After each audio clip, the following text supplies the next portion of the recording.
light.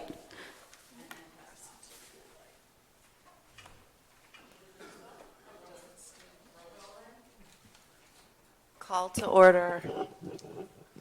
Hi, everyone. There's a lot of people here. Do we want to do a round of introductions or just like, hi, everyone? What do you want to do? It feels like a lot. Quick second, just your name. Why don't we start with you, Shannon? I'm Shannon Perry. I'm with the City of Santa Monica. Clove Galilee, City of Santa Monica. Jean Laurie, Friends of Sunset Park. Olivia Walker, I'm a commissioner. Alex Tower, Commissioner. David Pettit, Commissioner. Susan Murray, Commissioner. Rob Lempert, Commissioner. Jerry Rubin with the Urban Forest Task Force, but I'm just here representing myself. Judy Abdo, just interested. Are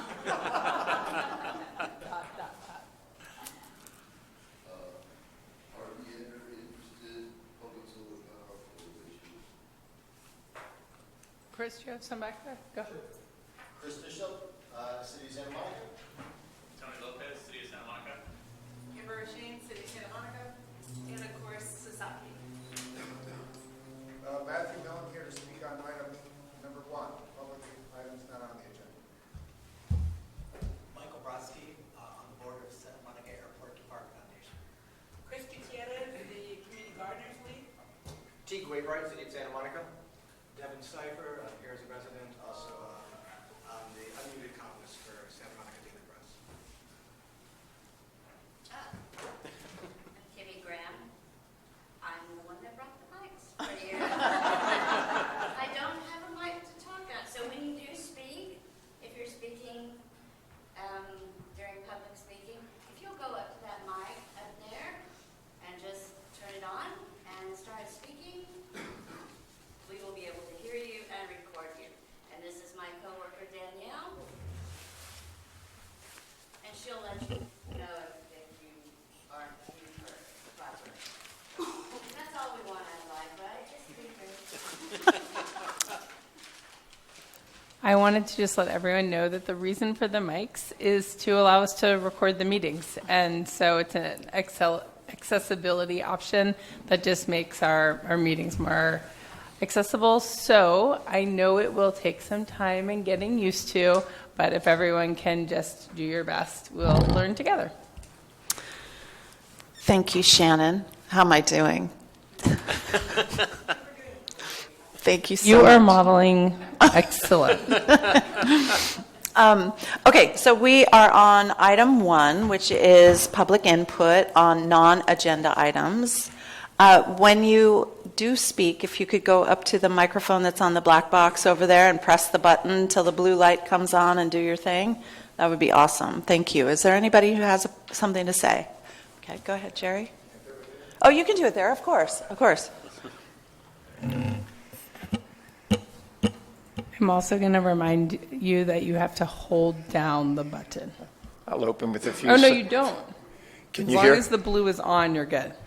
Yeah, right. You sure you want to give me a microphone? No. Okay. I hesitated. Hey. I want to thank you, of course, season's greeting, very happy new year. Thank you for all your work. I wanted to announce excitedly that the Santa Monica History Museum, starting on January 29th, is going to do a whole big endeavor on the history of Santa Monica trees. And Ann is working on this and going to other task force and going to go to the Rec and Parks Commission. Wanted to be here tonight, but she couldn't make it. She came to the Urban Forest Task Force. In fact, the Urban Forest Task Force, their meeting was going to be on January 29th, but they moved it back to the 22nd, so there could be more support for this endeavor at the Santa Monica History Museum. So I can't think of any commission more long-term excitement about this that could help, and she wants your input and to help with this project and to come and speak and things like that. So if you contact Ann, anyone can get information at their website at santamonicahistory.org. That's it. Thank you. Thank you. That wasn't too bad. You were great. Thank you. Just make sure the blue light is on when you press that big black Okay. button. Hello. Howdy. My name's Harvey Eder. I'm a long-time resident. Anyway, I want to talk about, touch on three things. One is I'm the founder director of Public Solar Power Coalition, and Santa Monica Solar was one of the things that we worked on like 30, 40 years ago. There's a consumer group called TURN. We work with them at the PUC in the late 70s, early 80s. Anyway, and I was the first environmental studies student in the UC system in 1970, and I worked in Alaska and made enough money to.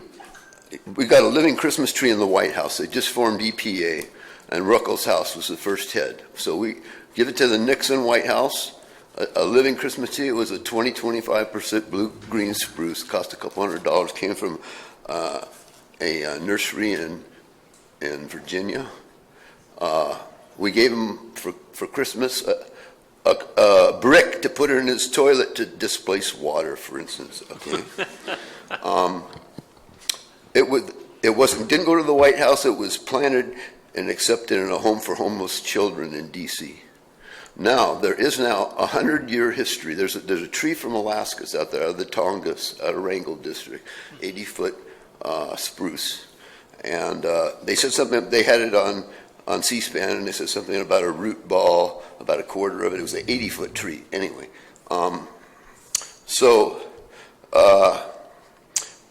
there's like a 100-year history of cut trees and sometimes living trees, and it goes back. And in this, they've purged what would happen in 1970. Didn't say anything about this. Okay, Ruckelshaus was also head of EPA under Reagan. And in 74, I was back there in 74 working with Environmental Action Foundation on their utility project. He was Attorney General, part of the Saturday Night Massacre. He refused to fire the special prosecutor. And that's when Nixon went down with his tapes and stuff. But anyway, so I'm concerned about this and I'd like to try to get support somewhere to bring up the issue that we should have a living tree. Okay, we work with the Air District. We've done solar policy and whatnot, the PUC, the Air District and whatnot, for 40 years plus. And there's a trillion tree program now going on in climate. And so we were asked to put in a proposal on this as the tree people. We had a lot in LA by UCLA, sold over 1,000 trees and did part of America Beautiful with Lady Bird and planting them in parks and whatnot like that. That was not followed up on. We're trying to do stuff like that. We also worked on Solar Santa Monica when it was formed. Anyway, so there's $1 billion that's gone for urban forests and stuff, okay? There's a trade-off between heating up the asphalt and using that directly sun to reduce it anyway. So we're trying to get involved in that, and we're trying to raise this stuff now about that we should have a living tree, and there's a whole history to it and exactly what happened when.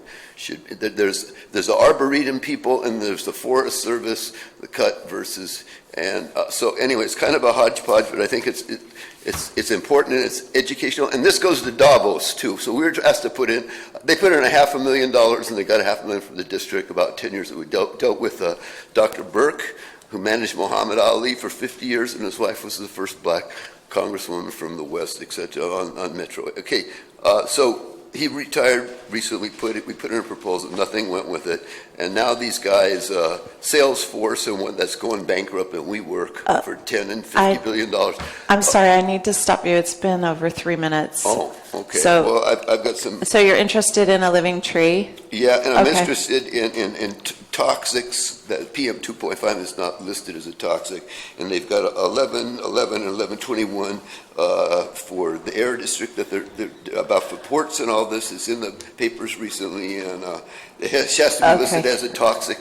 It's not listed, it's a listed criteria, but not toxic, and that's very important. Thank you. Thank you, Harvey. Thank you. Other things, too. Next. Thank you. My name is Matthew Millen. I live at 16th in Michigan, where I'm in the Pico neighborhood. Metro owns the property between 16th and 18th on Colorado, and they're proposing to build 375 units of low-income housing on that property. I took this photograph in the empty lot. So if they are allowed to build this housing next to a concrete plant, this is the view from the tenant's living room. The Environmental Protection Agency has done studies that have determined there's significant hazards to one's health living this close to a concrete plant. The red state of Texas has a law that says no housing can be built within 400 yards of a concrete plant. That's 4 football fields. This lot is less than half a football field to the concrete plant. So I'm hoping, since this is the Commission on Environmental Justice, you'll consider this an injustice and put it on your agenda soon and discuss it. And the other issue is the City Council tomorrow night has item 16.0 on their agenda, directing the city staff to prepare an ordinance that would allow developers to build in commercial zones, which this is, with no citizen oversight, just administrative review. Bring in the plans, we'll stamp them and give us the money. No planning commission, no architectural review board, nothing. Metro will be able to build 375 units next to this plant if this commission does nothing. Thank you very much. I submitted something to the staff. I sent it in late, so I have a couple copies, and maybe someone can make photocopy. Oh, great. Thank you. Is there anyone else? Okay, great. Thank you.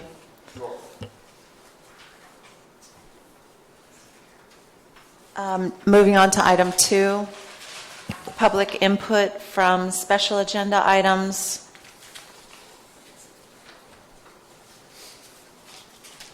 Well, that was easy. Special agenda items then. First, we'll do the consent calendar, which consists mostly of the minutes from October. I would love to. Oh, do you have a question? Turn the page over. Nope. Oh, it's empty. Okay. Yeah. Is that better? Okay. Do we have a second? Thank you, Susan. All those in favor? Aye. Okay. It's unanimous. Okay, moving on to... Yeah, actually, you know what? I went from 3 to 6 as well. I just noticed. I just turned the page and went to the next thing. But it's item 6 was the consent agenda. That's okay, right? Yeah. Okay. Okay. So, yeah, I just noticed it. Yeah, yeah, thank you. It's all good. We worked it. Yeah, yeah. Moving on to public input on the remaining agenda items. Anybody have anything to say? Okay, here we go. Oh, okay. Go ahead, Harvey.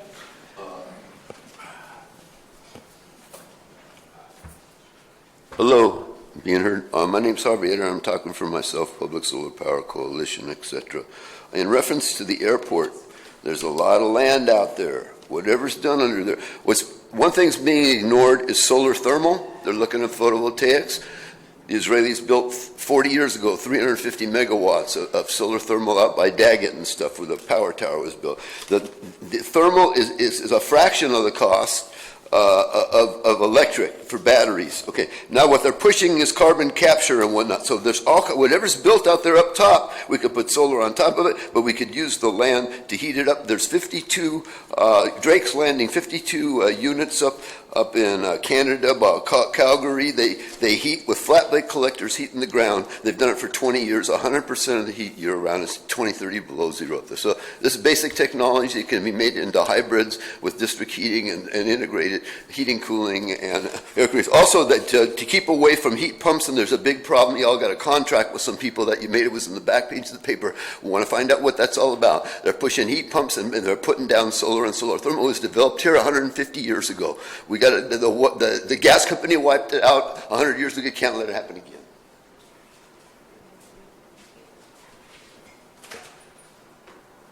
Thank you. Okay, it looks like Amber, you're up.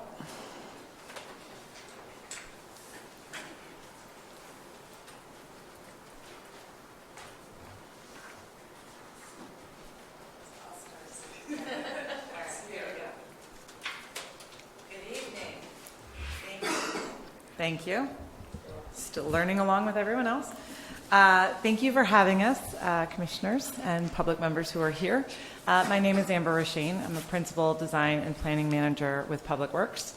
And we also have Anna Korse from Sasaki with us.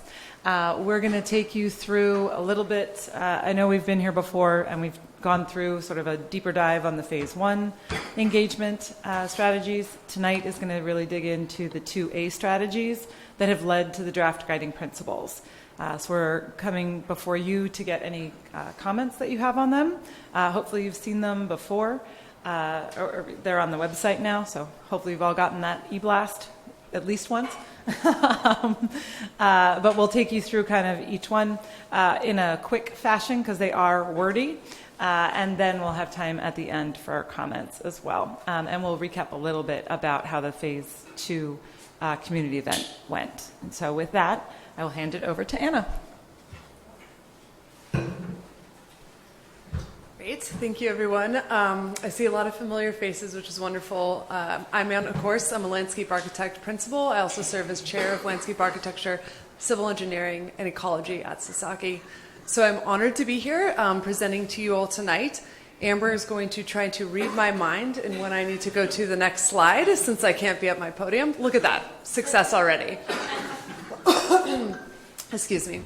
So we have a lot to cover tonight. As Amber mentioned, we're going to keep it pretty high level. A lot of this information is on the website, so please visit that. Hopefully you've had a chance to read the draft guiding principles. We'll be revisiting those as we go through, but really a lot of this information is on the website, so you can do a deeper dive. So a quick project overview. Just a reminder that the site is 191.6 acres, that we are looking at all of these 3 areas, North Zone, the runway and taxiway, and the South Zone together in the airport conversion project. A new purpose for this site. At almost 200 acres, this is an incredible opportunity to think about the public land to serve generations to come. I'm not going to read this in detail because you've seen this before. You can go to the next slide. Thank you. But really, the goal here is to establish a preferred scenario for the conversion of the Santa Monica Airport centered on a great park, consistent with Measure LC, after its anticipated closure at the end of 2028. We have a lot of the history and a lot of the incredible analysis that has gone into this on the website. Again, I'm going to plug the website many, many times tonight, so be ready.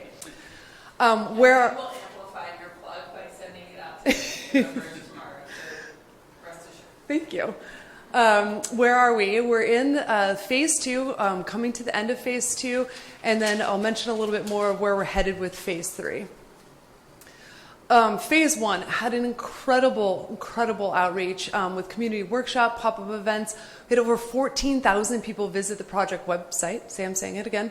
Virtual education sessions with over 2,700 views and an online survey with almost 2,000 complete responses.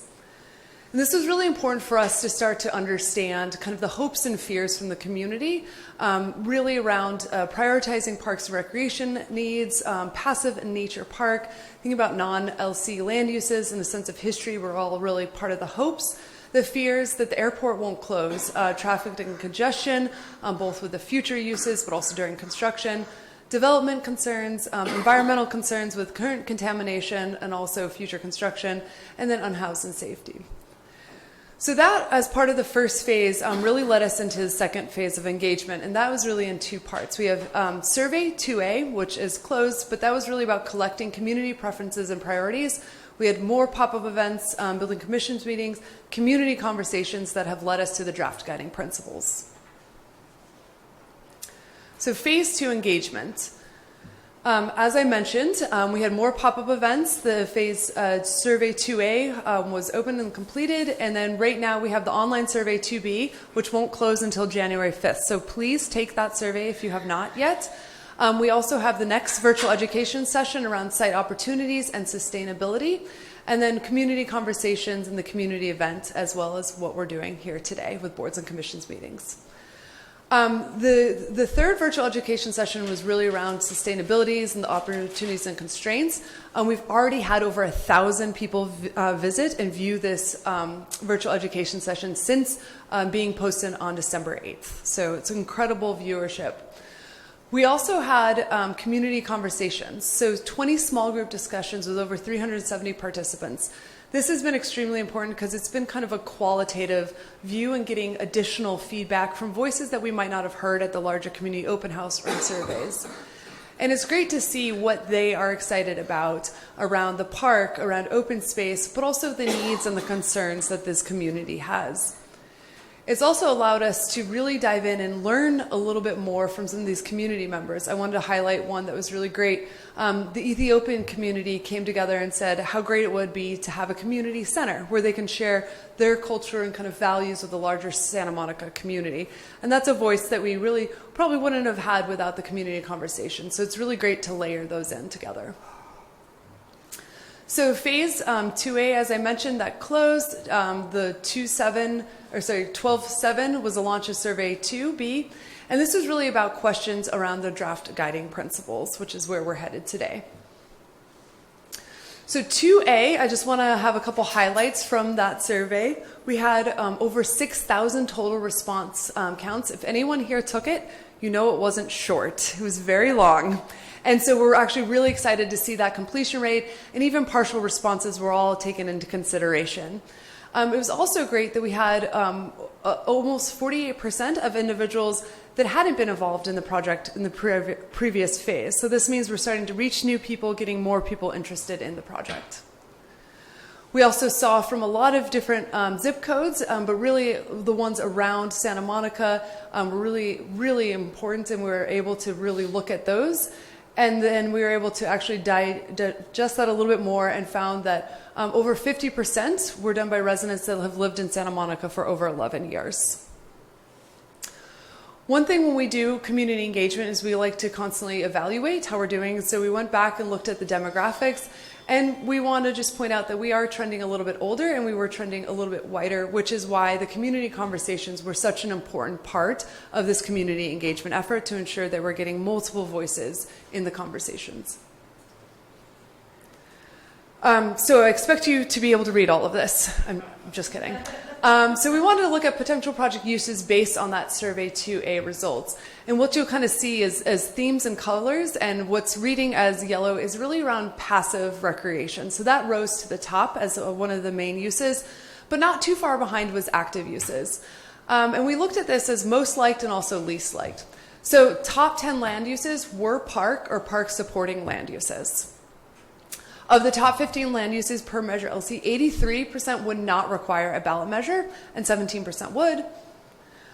For the 41% who least liked active recreation, the primary active activities were focused on golf, equestrian, and sports fields and venues. I think Santa Monica has some great sports fields. So again, we're seeing people really interested in kind of that passive recreation. And then housing ranked within the top 50 is actually the 39th on most liked, but high, the second on least liked. We also asked the question about which sustainability practices and features are most important to you as we plan for the conversion of the Santa Monica Airport. The top practices focus on nature, ecology, water, and climate change. And it's really great that actually the top 15 all support the CAP. So really embedding sustainability environment into this planning effort.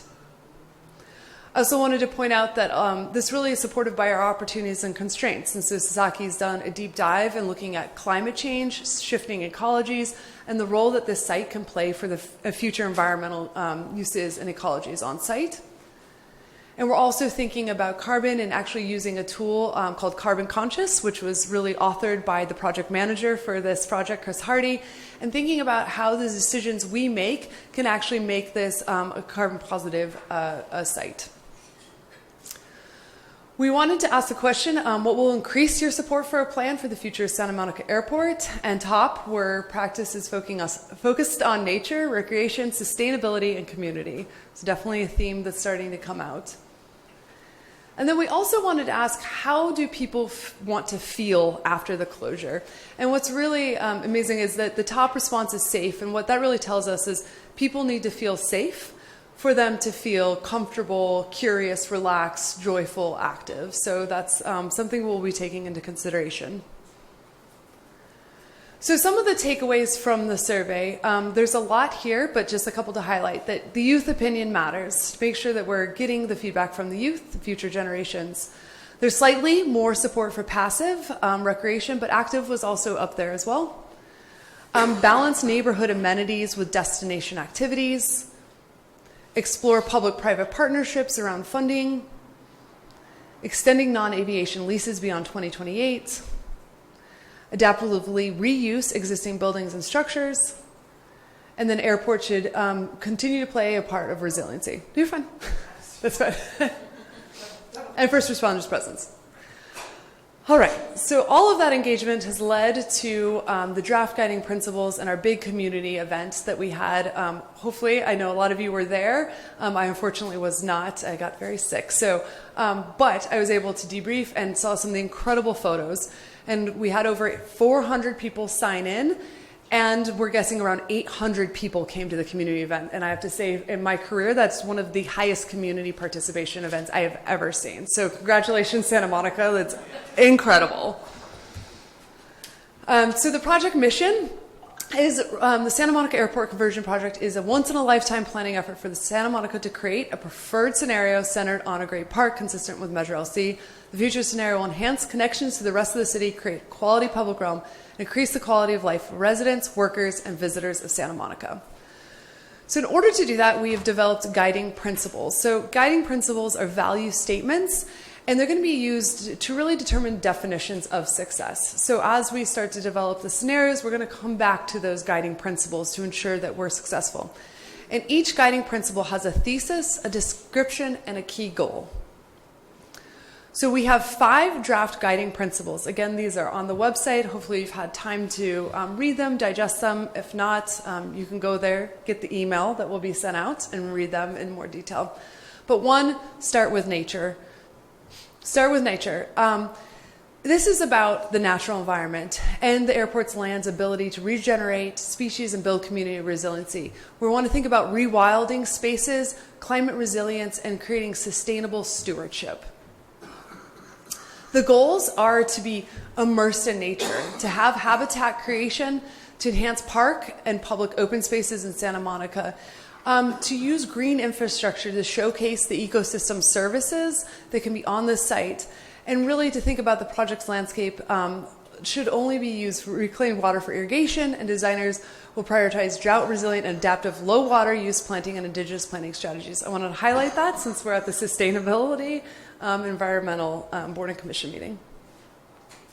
Some examples that we showed in the community and survey is the urban forest, nature park reserves, arboretum, gardens, wildlife habitats. The next one is to inspire wonder. So this project should connect individuals in the powerful and far-reaching ways. We want to think about unexpected wonder. What is going to create surprises you're coming through the site? To have events, athletics, and celebrations, to showcase creativity and art, and ultimately that this should be welcoming for all. Some of the goals, thinking about the creation of arts, thinking about inclusive play and what that means to be bringing inclusive play for everyone around imagination, adventure, athletics, interactions. We want this to be culturally and generationally inclusive, so different ages being able to come here and include active and quiet spaces. I always like to think about Where are you going as the introvert? Where are you going as the extrovert? And how do we create those dynamic spaces so everyone feels welcome? And to have a legacy of innovation. So a couple examples, anything from murals to gardens and art galleries to outdoor movie screenings, places that are bringing you together from adventure playgrounds to small outdoor amphitheaters. The next is balance the economics. So we want to look at achieving an economic equilibrium and having financial responsibility. So looking at opportunities for revenue generating activities, and then anticipate a fossil-free future, as well as having zero waste goals and zero net energy, as well as water self-sufficiency. So some of these goals are to ensure that there's suitable income for the operations, maintenance, and programming of the site, and ensuring that it stays in good condition. So this goes back to that idea of feeling safe as we think about the future after opening day. Have clear and defensible community benefits. Think about the net zero energy for future operations throughout the site. Think about the site as a place for heat refuge. And then also prioritizing reusing and recycling existing materials on site, which is really incredible as we think about the potential of reusing them.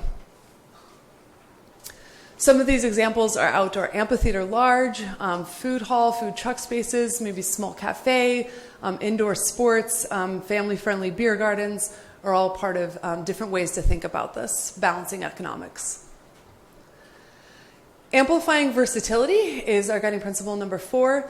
And this is about thinking about the everyday. So you're coming here for lunch, you're coming here for a walk, but also the big day, that you're coming here with your family for a large event. And so how do we balance that flexibility? And that means that we need to prioritize versatility and have some immediate useful ways for visitors to come, interact with programs, and maximize utilization and active recreation. And the project should also contribute to physical, mental, and spiritual wellness. Some of the goals: to enable consistent and regular use, to think about balance, specific action-oriented, high-use programs with flexible passive spaces, bringing performing arts into the space, and thinking about many simultaneous experiences and uses in harmony. So you can have an active use, but at the same time have quiet, passive spaces to be walking through. Should support the active recreation, but again, have that balance of quieter spaces around walking, running, and then spaces for contemplative rest. Some of these examples, quiet knolls, multi-use paths, thinking about different fields, dedicated biking, flexible lawns and plazas. So it's going to be that constant balance as we think about how that gets implemented in the scenarios. The final one, celebrate place. So we really see this as an opportunity to share the stories, to think about the contextual histories of the site, think about innovation and inspiration, create a sense of community and collective ownership. So some of those goals: a unique sense of place where visitors know that when you're here, you're only in Santa Monica and you could be nowhere else in the world. To adaptively reuse the buildings, to create culturally interesting and structurally viable spaces. Think about local native species and plant communities, and then think about the material reuse on site. So examples of this, thinking about nature and educational centers, but also quiet, more interpretive walks, balanced with youth centers, potentially community farms and orchards, and community gardens. So that was a lot of reading. So next steps. We're going to be taking the feedback from the draft guiding principles and really starting to move that forward into City Council approval on January 28th. Once we have approval on the guiding principles, they won't be draft anymore. They will be our guiding principles, and they'll be used to start going into the 3 scenarios. So phase 3 is when we will start drawing. We'll have additional community events, online survey, education sessions, pop-up events.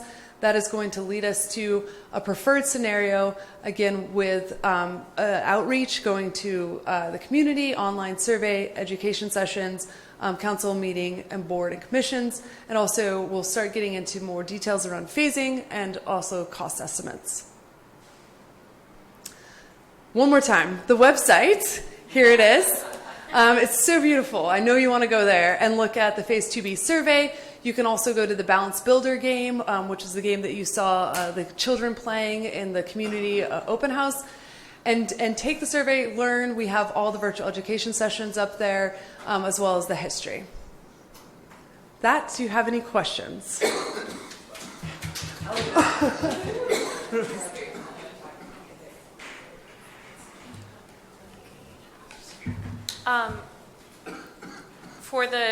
When it comes to the three scenarios and trying to choose which one is going to, looking ahead in the process, which one's going to be the preferred scenario, is there going to be like a scoring criteria related to the principles by which to measure the? Okay, there will be. Oh, sorry, I'm not. Yes, sorry. Go ahead. I was By, just getting excited just by about which your to question. measure the scenarios. Yes. Yeah, usually we'll use the guiding principles, again, as definitions of success to measure them again. And I did just want to mention that we're not going to be picking one scenario, that we're going to be looking at the three scenarios, and there's going to be some things in a scenario that people really love, and so we'll want to get the feedback on that, some that people don't, and we'll want to get feedback on that. And then what we'll come forward with is kind of this hybrid scenario that's really taking the feedback, looking at the guiding principles measured against each one as well. Okay, great. Because I think that often when I see these things get to their final stages, it does rely on some kind of scoring mechanism, and just some of these, it seems more difficult to quantify than others. So I wanted to just ask about that, but thank you. That's a great question.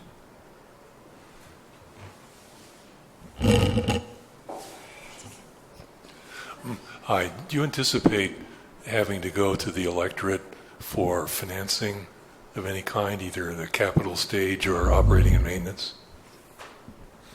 So a lot of the financing is what we're going to be studying in phase 3. So as we're bringing forward those 3 scenarios, there will be some rough order of magnitude costing that goes with that.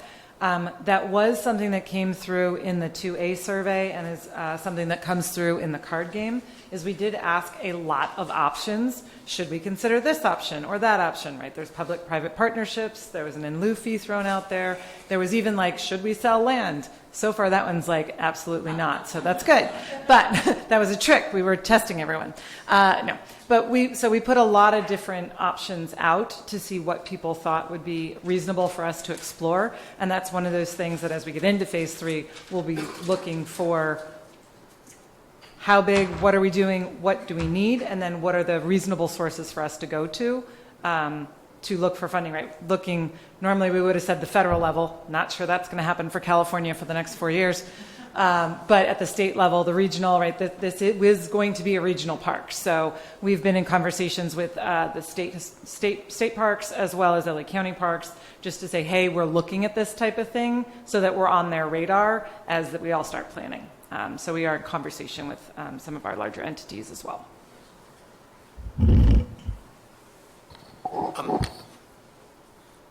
There we go. That's working. Yeah, no, wonderful presentation. And so 2 questions. One, just to follow up on this, and I know this, you're still in scenarios, et cetera, but can you just kind of give just a sense of some numbers? I mean, the things you showed for revenue were like an amphitheater and coffee shops, right? So, how much would that really pay for? What other things are? How should I think about that? How do you think about that? It's a very good question. No, a lot of it, right, even in recreational uses, right, you can have, one thing that ranked high was the multi-use field. So like a soccer, football, lacrosse, rugby, multi-use field. So let's pretend that we said we want to host soccer tournaments. Because if we host them as a city, we actually make pretty good revenue on those. So we need to build, and I'm going to make this number up, 10 soccer fields so that we could do that. That is a revenue-generating recreational use. And so it's not just that something had a star on it, right? The star was could or would require a ballot measure under LC. There are revenue-generating sources that are recreational in nature or cultural arts, right? If we had an event center that can be used for cultural purposes, but then you can also rent it out for weddings or something like that, right? So there are other ways to do that as well. Certainly for those upfront capital costs, there's probably going to be some level of discussion, right? Because the city's finances are not what they used to be. And we are aware of that. So we will be exploring a lot of different options, but they will be sort of commensurate with what each of those scenarios takes a look at. Does that make sense? Yeah, okay. Yeah. And then, I hate to ask this because it sounds super picky, but I was I love the categories, but I was wondering how you assign particular sort of sub-things to the big categories, because there were a lot of them that kind of could have gone someplace else, and how did they end up where they did? I think you're talking about the draft guiding principles and the subcategories. Yeah, Yes, yeah. yes. I mean, like you had wellness, and Yeah. that it was under versatility as opposed to nature or wonder, and how does it end up there? We sort of, well, I think some of them you probably could dissect and put them in different areas, but ultimately the goal is to think about how that will play out in the scenarios in terms of physical form, and if we're talking about wellness and thinking about trails and access. So we're trying to tie it to that, but ultimately there are a few, which I think is a good thing, that you can start to think about them really hitting a couple of the larger goals, guiding principles. Okay, cool. Thanks. Yeah. You mentioned a regional park. So what is the definition of a regional park? I didn't mean like just that this park will serve the region, because it will be very large. So we've not been in conversations to define like what does the county think is a regional park or City of LA or anything like that. I just meant that the whole region will enjoy whatever we create. Or what were you thinking? Well, I was wondering if it is a regional park, if there are certain guidelines that you have to adhere to, if the county gets involved, if other municipalities get involved. Are we seeking to draw people outside of the city to the park? And then if you think of that, are they coming there in automobiles, which would lead to congestion issues and emission issues? That would be felt mostly by the residents of the city. Plus you have trash, solid waste issues. So that's where I was going when you said regional park. Sure, and those are all, so the way that we've looked at this project is that it is wholly owned by Santa Monica, and so we have been prioritizing what Santa Monica residents are, they are self-selecting their zip codes, are saying, right? Because we want to know, what does Santa Monica think we need, especially if this is our park. The idea that we want the entities around us, West Los Angeles Planning, County and other, is to say, if there are resources, right? State Parks was one that said, we don't have something in this area, so we'd be interested in talking. But that doesn't mean we have to do anything. If what they are saying is not agreeable to us, then we will say thank you, but no thank you. So we want to make sure that Santa Monica's opinion is prioritized, and that the impacts that you talk about are not solely borne by our residents, right? That's not our goal at all.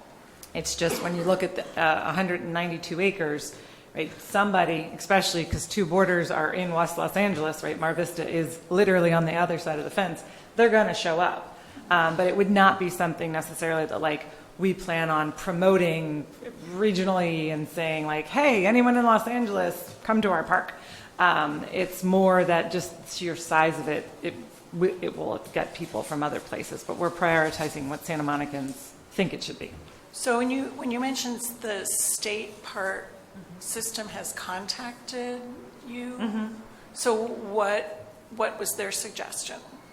They didn't have suggestions. They just said, hey, we saw your project. We wanted to, let you know that we are here. We don't have, they call them assets in your area. And as you get further along in your process, like they didn't say like, hey, we need this, that, or the other, or we would want to have this design, nothing to that effect at all. Because we're so early in the project, right? We're still, as we said, like we're in words. We haven't started drawing anything. So there's not too much for folks to latch on to yet. And that was intentional because we want to make sure that our residents and our community are prioritized in how we go forward. And if we get to some of these financial questions that you are asking and we want to reach out, or they come and say, hey, we have this great, idea for this park over here, would you consider putting it there? Can we partner with you on something, right? Maybe we would entertain those things, but we're still too early in the process to know about that just yet.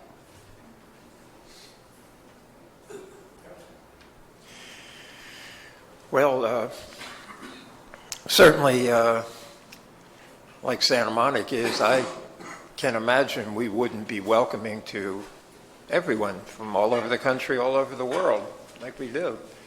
And with the Olympics coming, even though we're not going to be ready by then, we'll be able to let people know what we'll be able to let people know what's coming. Yeah. And I'm just so excited. I wanted to ask a specific question about pathways. Is this going to be like car-free and bikes and pedestrians? Is that what you're envisioning? So people will be able to get there. And the other thing I wanted to ask is, I thought it was exciting to hear about the Ethiopian Cultural Center, but couldn't we expand that just to make it an international cultural center so no one would be excluded? So it's just another thing that I just see as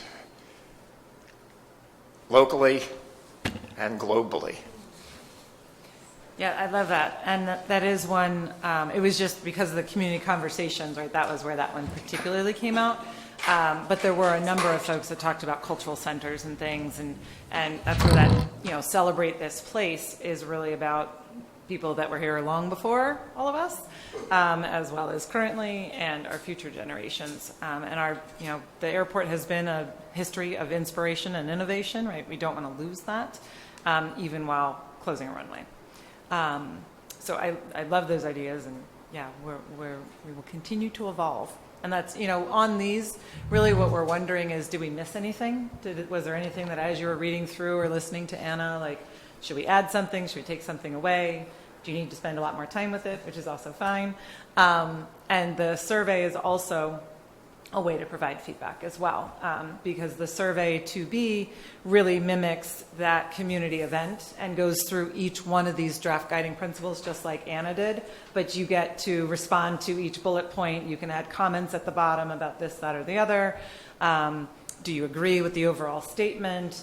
And then it also has one of the activities at the community event was called Range Finder, and things like, should it be muted or should it be colorful? Should it be quiet or should it be exploratory, or should it be restful or exploratory? And there were a couple others in there as well.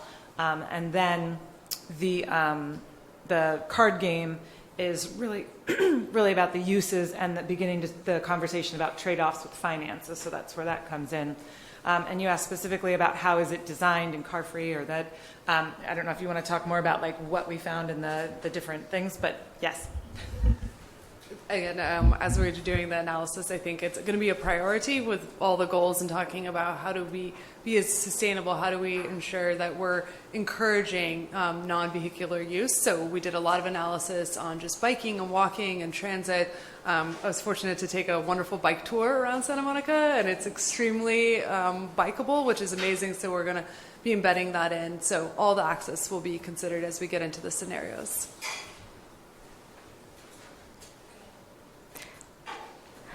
This is wonderful. So as the community gardens have a subcommittee on expanding the urban ag opportunities, how close are any of the community feedback opportunities in the design scenarios? I mean, we're currently underway on thinking hard about this. So what would be helpful?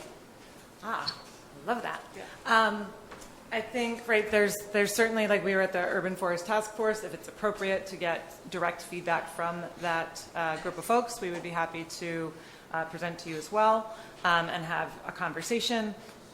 Definitely take the surveys and play the card game, but specifically the community gardens and the community agriculture, and I think there was an orchard, I think it was farm and orchard together, we're in the top 50. And so that's one that as we go forward, I know we have a very long wait list and there's all sorts of things. So that is something that does a lot of those multiple benefits. So when you look at these guiding principles, right, community gardens are places that celebrate this place, that are open to everyone, that inspire wonder. And I mean, every time I walk in there, I'm like, what is that plant?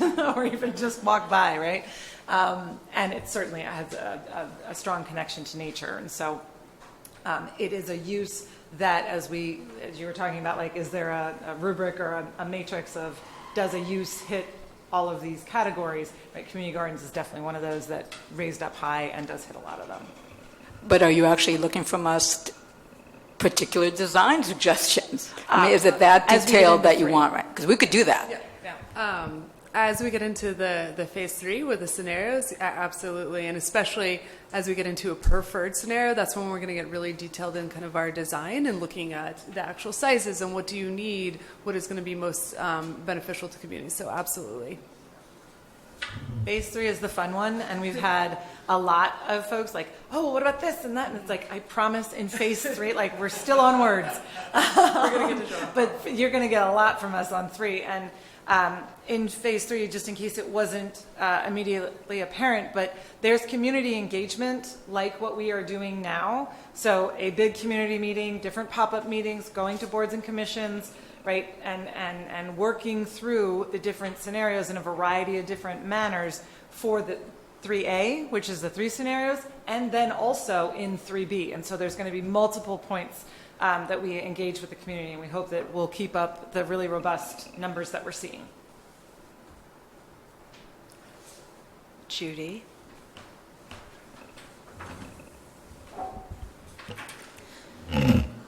I'm no longer the city's representative on the Metropolitan Water District Board, and I was hoping that we would see Mark Gold come in and ask questions. You can ask questions, but I will ask. Nothing was said about water, and I know that water is an issue at the airport, and I just wondered what you're doing about it, or is it all like the engineers and water people? So it is, right, that is where, when we go back to the project goals of, right there are the council goals, then there's the Living Community Challenge goals, and then there are the park conversion goals. And knowing that, right, we've been working closely with Shannon and her division to say, right, everything that the city is doing is about carbon neutrality, water self-sufficiency, and zero waste. And so that's why you heard Anna talk about those in many of the different guiding principles, because that is absolutely a through line for us. What shape that takes, we don't know yet, but we are committing, right, in these that we're not going to use potable water for non-potable uses, right? So the things that Santa Monica stands for at a minimum, right, and then how far can we exceed that? Are you looking at the possible contamination level of the water at the airport? Yes, and so there's absolutely, right, I think, I forget what it's called, Geo something, that you can look up the status of the lawsuit with Boeing, and I am not going to pretend that I know the ins and outs of that lawsuit, but I know it's there, and that we are actively working to figure out with our city attorney office, our water resources group, and Public Works to figure out what that path forward looks like. Right, they've identified kind of, I think, about where it is and what is in there.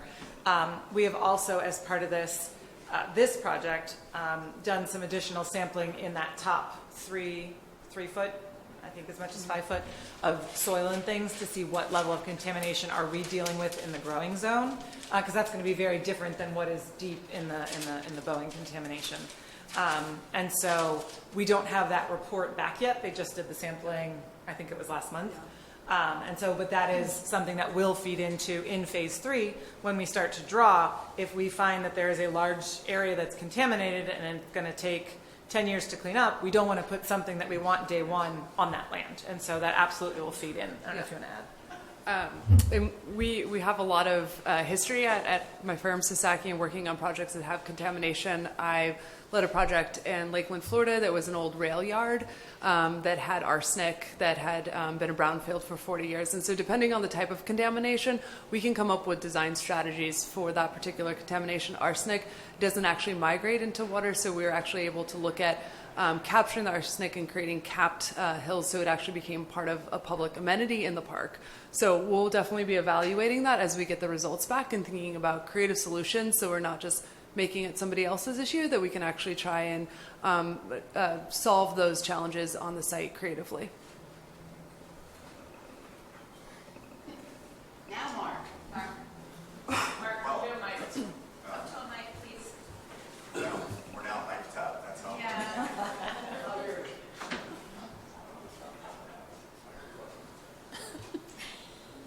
edit while you're walking.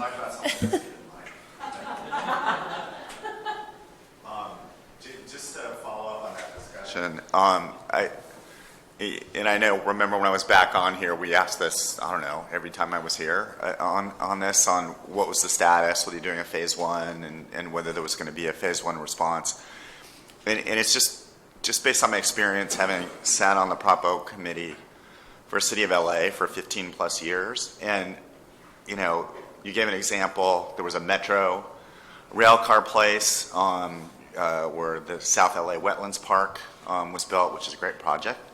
And then multiple projects along the LA River, like Albion Dairy, Taylor Yards, I'm sure you've heard about a great deal.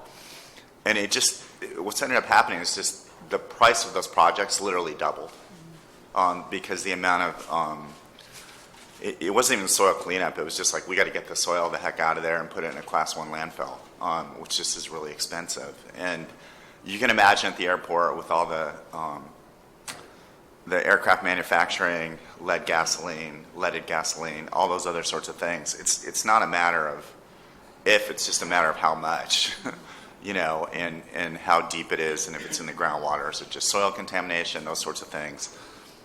The Boeing issue, I can't get into. All I will say is that it's what my wife does for a living for the city of Santa Monica, and so is dealing with that issue. And it's a very, very, very difficult one, and they're not exactly friendly to want to do something anytime soon. So I do hope, though, that when you get that information, that you realize that you have a lot of expertise around this table on risk and on, you know, legal, et cetera, on these things, and you take advantage of that from the standpoint of getting additional sets of eyes to review what you have, because I guarantee you they're going to find some things that perhaps you wouldn't be used to looking at because they are used to dealing with it every single day in their jobs. So I'll leave it at that. We will, and I just want to also plug, we did finish the phase 1 assessment, and it is up on our website under the resources tab. Oh, it's not up there anymore. So that is there, but anyone can take a look at. But we absolutely, as we continue along, will tap the resources of this commission, definitely. Oh, it's like the second to last slide. Thank you, Mark. We have one more question, I think.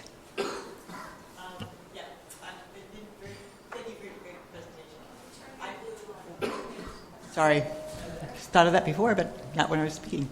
I've been very disheartened lately because I've read a lot of columns and heard speakers who were pro-airport and anti-development, but they just were adamant that LC doesn't mean a thing because it's been preempted by SB 789, you know, whatever.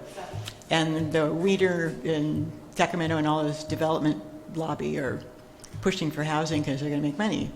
So, oh, and the other thing, of course, I always hear is there's no money, you know, for the airport. So you could address that.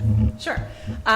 So SB 7, as I understand, again, I'm not a housing person, I'm not a city planner, but that's really where we're getting our RENA allocations, right? And so we've been, like, our last cycle came through, and we had 8,000 or 9,000 units, which was a whole lot, right? All of those were planned without the airport, right? And so this land, as we go forward, right, the state doesn't care necessarily where we put those units, as long as we put those units, right? And so that means working with our community planners once that comes up, right? So that cycle should come through in 26. I believe it's October of 26, if I'm right.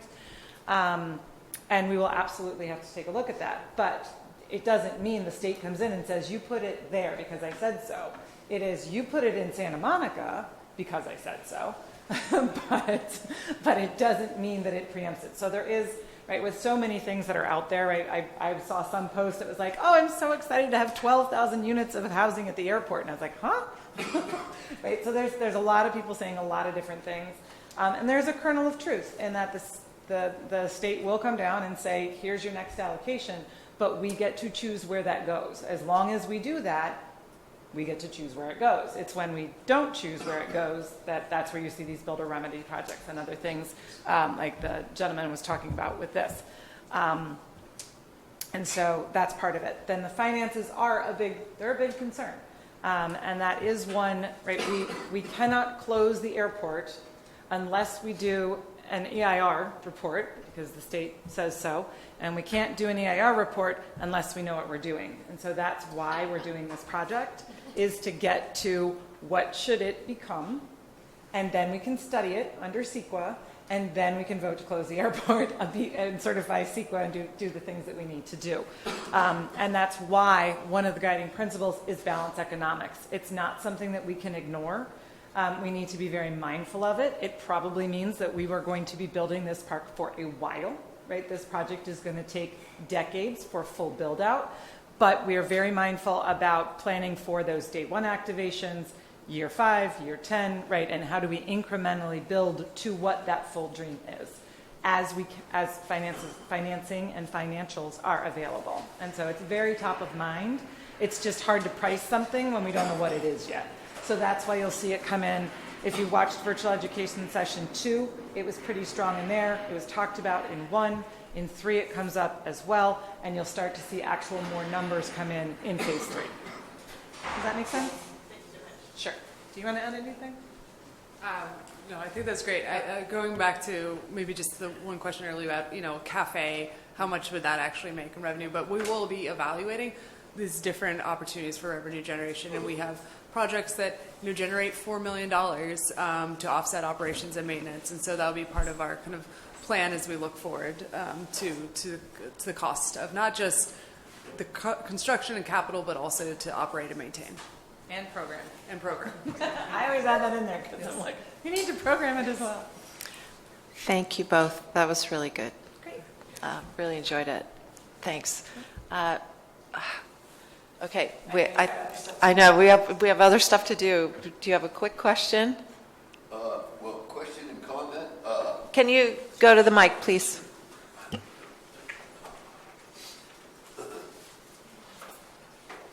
Hi, I'm Harvey Etter again. Okay, there's like $270 billion in the Inflation Reduction Act on solar and climate stuff, and it's all in play now. There's over $1 billion going to the Air District, and Trump's trying to wipe it out.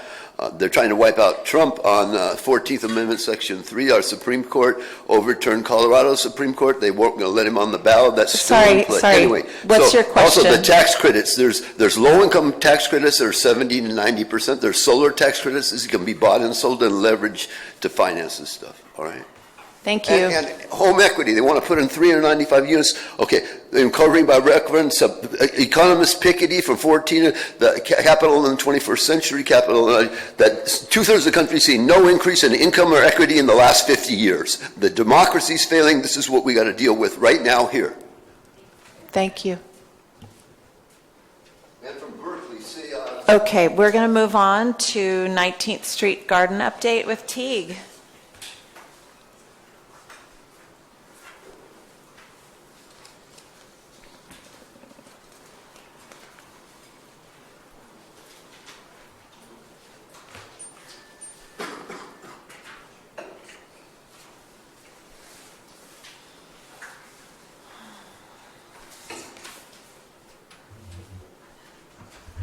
Well, good evening, everybody. Commissioners, thank you for having us. If anybody needs to take a bathroom break or get a snack, I won't be offended by any means.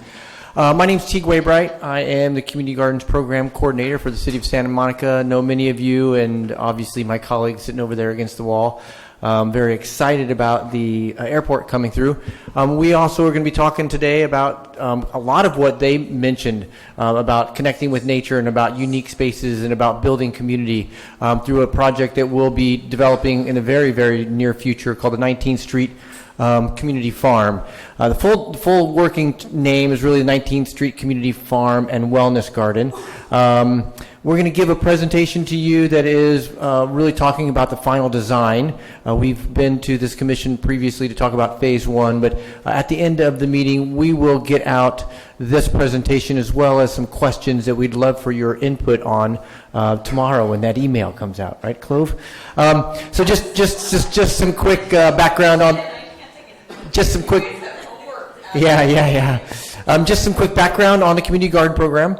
We'll be celebrating 50 years of the Main Street Community Garden in 2026. So while we're celebrating 30 years of a sustainable city plan, really we can look back for many decades. But the community garden down at Main Street started in 1976. Chris Gutierrez back there is one of our co-chairs of the Garden Advisory Committee. And it's really with the volunteers and the residents that have continued to push these things that I feel like we've gotten to where we are going towards with the Great Park. I think it's a commitment to sustainability that this city is founded on. Our current program is 5 community gardens with 142 rented plots and 2 gardens that offer weekly community volunteer days. We run 20 basically volunteer and community events each month, whether they be volunteer days or every Saturday at one of our gardens, and really have made a focus on trying to bring the gardens outside the fence. So I could talk gardens, obviously, for hours. I won't bore you with that. But we'll get to this one, the 19th Street Community Farm Design Presentation. The picture you see on there was part of an adult art project. So have been watching what the Airport Conversion Project has been doing, engaging with the community. We've been doing much of the same way, and it really has been a beautiful experience. So, Clove, go ahead.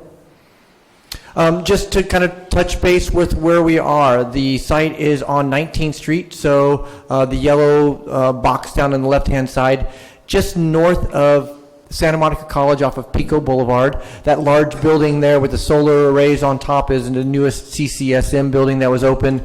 Just below that is Prime Pizza. It is a 25-year-old vacant property that is roughly 8,000 square feet.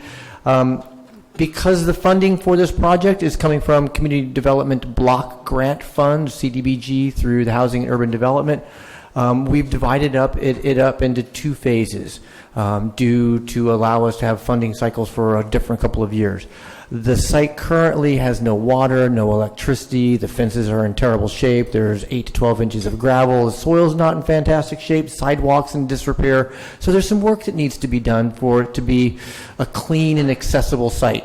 And we are currently working on identifying the contractor to work that out, while at the same time working with the community and the landscape architects to really finalize what the site will look like when it's up and running. Go ahead. So just a quick timeline. It's been owned by the city since 2018. It was in some housing funds previously, but it just wasn't in a position large enough for multi-unit housing like we sorely need around Santa Monica. We can be honest about that. But it was purchased with CDBG funds, so it had to be used as a community resource. A lot of things got tossed back and forth. Fortunately for my program, we landed in the Office of Sustainability and Environment, and Shannon took it up upon her to say, hey, this sounds like a very viable project, and we have 1,000-person waiting list that wait 10 to 12 years for their own individual garden plot. It is in the top 10 of things, top 50 at the airport. I won't go top 10 yet, but top 50. I'd say we're in the top 5, but that's another thing. So there's obviously a need and a desire for this, and this Pico neighborhood area is certainly dense. And when we talk about environmental justice, right, it is something that's sorely needed there. Started doing outreach immediately just to try to get a feeling for what people felt. And it was obvious that they had been asking for something like this in the community. I've been involved in community gardens for a couple decades, and I keep being involved in them because they're just phenomenal projects. They are a win-win for the community and the city and the county that are involved. They are a community resource. It's residents being stewards of public land. We could go on and on. We are currently awaiting bids for the phase 1 full construction, but we anticipate sometime this spring. Shovels will be in the ground. Phase 2, which is what we're going to talk about here in a second, funding comes available July 1. So as the shovels are in the ground, we will be fully moving through this project to completion. Go ahead, Clove. Initial community outreach. The fun thing about this is many of these people, this was a year and a half ago, are still coming to our meetings and being engaged. And I think that's really what we were hoping for, was putting community members sitting next to each other, often residents who had been on the same block for years that had never have a conversation with each other now are talking to each other, not about just a common goal, but about each other. And that is what community gardens bring to the community. And so we started with some community outreach and started talking about what we would like to see on the site, and heard a lot of different things. We want it to be green. We want a community meeting space, a place where we can have nutrition education, where we can have student education, where we can do culturally relevant events, where we can have fruit trees and medicinal plants, possibly chickens, bees. I mean, we can start talking goats and all those things. And I just said, wait till the airport comes, and then we can make our own cheese. But it is a small space, and so when you start asking the community, look at what they said they could put on the airport. We're trying to cram in all that into a quarter of an acre. But much of what you hear about the airport is the same thing that we heard about this. And so after this community outreach, go ahead, Clove, we'll go to the next one. We just kind of came on site one phase prep. So this was original. We need to create a site that is clean, safe, and functional. We need new fences. We need an area so we can have it ADA accessible in the front, so anybody with mobility issues or in a wheelchair or crutches has an opportunity to engage in most of what we have. And we wanted to be fiscally responsible. We don't want to develop something that another community may want to install in their community and have such a huge price tag that it just is impossible. And so doing the best we can within the city's guidelines of making sure we follow cross every T and dot every I and all of the standards and everything, the price tag tends to kind of go up a little bit. So that's fine. Decomposed granite in the front with a walkway that leads to the back and an entrance and exit. And then you'll notice that we left a large area kind of open. This is a site that can adapt and evolve over the years and will grow into what it will become. But our goal really is to kind of give it a template and then allow the community as we plant and grow together to develop into something a little bit more. So this is where we're starting. Decomposed granite with some walkways. Go ahead to the next one. A fence that will be along the side made of recycled plastics. We went through a lot of different opportunities. We're currently, working with Ridwell to pick up those little films off of your yogurts and candy bars that you can't recycle, but they need to go somewhere. And so that lumber will be our fence on the side. Front and back will be kind of a coated chain link fence for accessible purposes. Go ahead, Clove. We then have now since developed a steering committee, so started pulling together the people. So management of the site, I know that that's an issue for the airport, so the management of the site. The community has said we want to manage it. We want it to be ours. We want it to be able to be on here. So we need that leadership team to help make that happen. Most community gardens in Southern Los Angeles or Southern California run off of nonprofits. They have a nonprofit boards, all volunteer. City of Santa Monica has done things a little differently. We have an employee that handles most of that and then requires a lot of volunteers to help.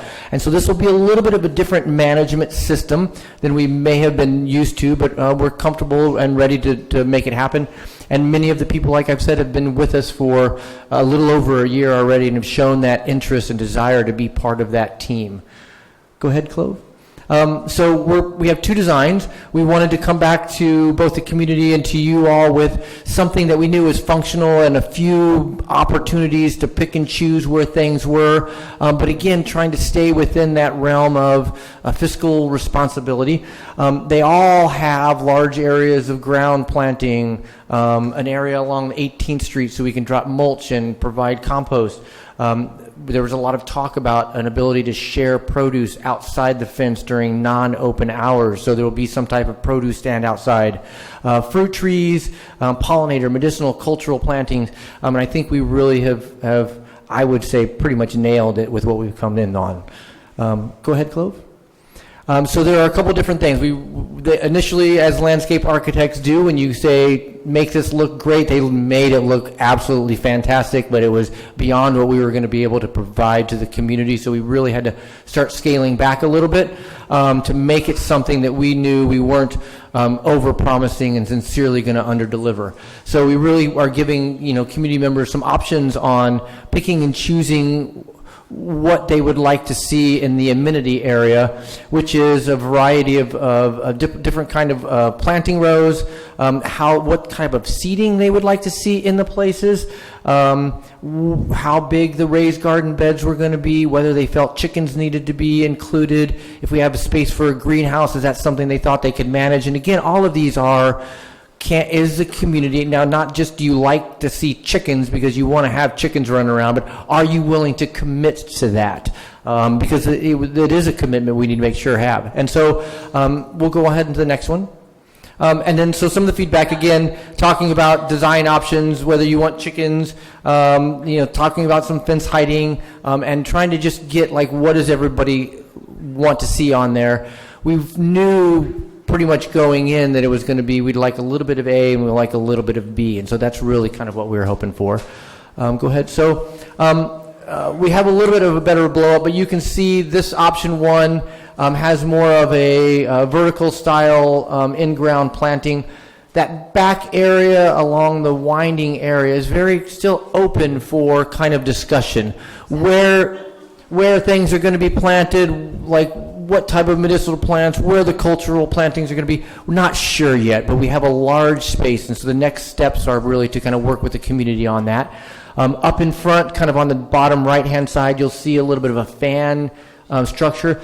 There was a lot of requests for an outdoor meeting space where we could put up a little bit of a shade structure, to have workshops, perhaps have bands, those type of things. Knowing that there are neighbors next door and being respectful of timing of those type of things. This is not open until 11 o'clock at night.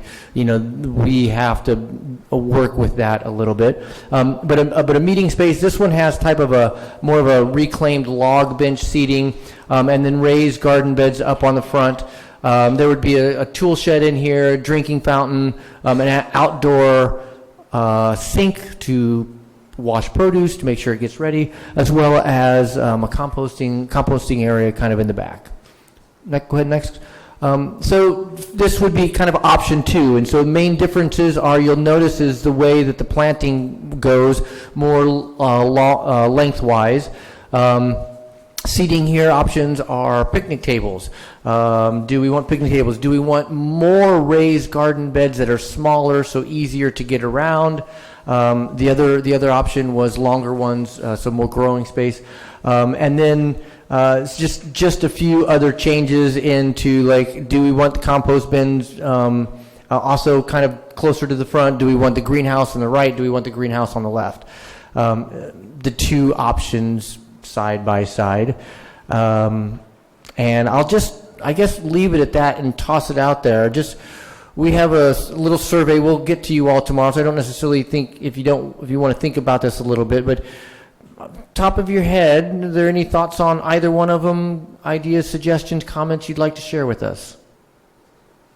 Do you guys want to look at this comparison slide, or do you want me to go back? Sure, that's great. Thank you. Anyone? Go ahead. You mentioned the noise with the meeting space and with bands or whatever with the neighbors. Have you talked to the neighbors about the chickens? We have talked to neighbors extensively about a lot of different things. We've shared with them the ideas of things, and they are okay with chickens. Chickens are currently allowed via municipal code, and we would love to be able to represent that in there. Oh, that's nice. Okay. But not a rooster, right? No roosters, but we will certainly we'll keep the neighbors in with the fresh eggs, so that there's something going that way. I have a question. Are you familiar with the Organic Learning Garden on the Santa Monica College campus? Yes. And how it has that underground tank that is a water catchment storage facility, and then they have like a hand pump for getting water for the garden. And I was wondering if you've considered any kind of water catchment or anything to be a little more self-sustaining? We have not considered like actually building something underground. Again, there's a lot of space towards the back of the garden that is up for development if we decide like to do something that in the future.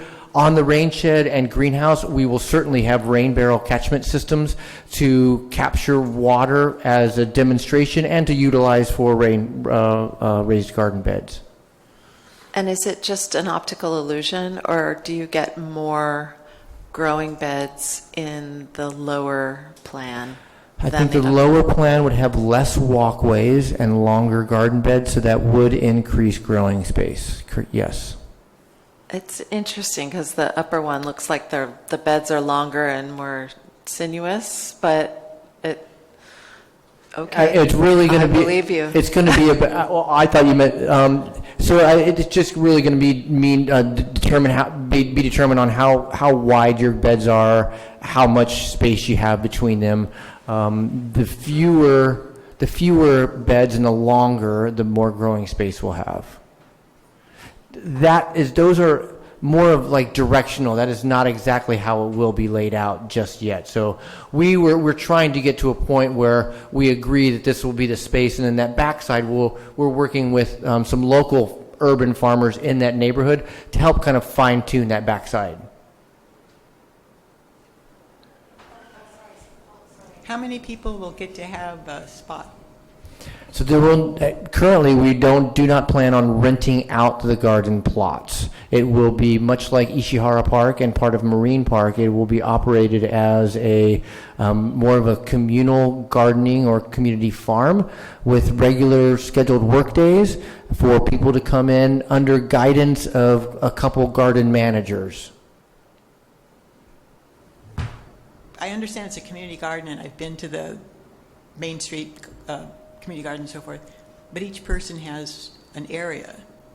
So is that going to be That is correct at Main Street, but at Ishihara Park, which is our full communal one, there is no individual garden areas. So what needs to be harvested that day or planted or weeds turned or mulched, everybody does it together as a group. And then as the harvest is shared, it's also distributed communally. I'll just add that that's a sort of an emerging approach to community gardens, because the demand for the demand to be able to garden far exceeds the square footage we have to allocate even small plots of public property for private long-term use. And so this is the sort of the emerging best practice to allow more community members to have access to the garden spaces. And then how many people will get access to the garden? You talking about this one? Well, we would, depending on how it would happen, but we would have volunteer work days, and anybody who went through the City of Santa Monica's volunteer approval process and signed up. If we started getting 100 people showing up for work days, we'd probably have to start limiting it to like a sign-up system. I would love to get to that situation. But currently, we're not limiting it to anybody. We will. I will say that these communal-based systems, because when you do show up to work, there is a large group that works. There's always people there. There's no individual not being able to make their garden. Tremendously more efficient in production. The Ishihara Park garden is 1/10 of the size of the Main Street garden and produces as much produce, growing food, as that entire garden, which is almost 10 times its size. So following up, Shannon, on your comment that this was an emerging practice for community gardens, it seems to me what would also be sustainable would be for these to be sited and used, and the volunteers to come from the walkable or bikeable community around it, so that you are not having additional car trips and parking issues for people to come. So I don't know if that's something that the city has thought about. And again, I remember your presentation on the Ishihara Park, but I've forgotten the square footage. And then just thinking with regard to some of the small pocket parks that are within the city, and if there's space for, on some of those, for some area to become a communal garden that could serve that surrounding community. So we have been actively engaging with the direct community, knowing that that would be who would be serving it. And so have done a couple direct mailers to them to gain that community volunteerism. Many of them have lived in the neighborhood for 20 plus years and have heard the city say they were going to get the place for a long time. So there's a little bit of the, when it actually happens, you know, let me know and then I'll come because you've been telling me this for a minute. So certainly we have that. Whether there could be at other gardens, certainly. Clove, you want to hit the next slide real quick? Just one more. Vacant properties, there's 20 of them. We have a list of around the city of Santa Monica. And while the city, you know, like we can't be the end all for everybody's desire for a community garden. That's just not possible with us, with our funding and our ability and our staffing. But if these other vacant properties that have been out there for a decade or 2 decades could be accessed by the community, could that be an opportunity for others? So outside of the city of Santa Monica, like trying to free up some of these lands for public to get on there and do their own thing. That's how community gardens got started, right? I just don't know that it's, we have 1,000-person wait list. I usually tell them to go apply at Ocean View Farms up by the airport because there's 500 plots up there and we'll be around for a while.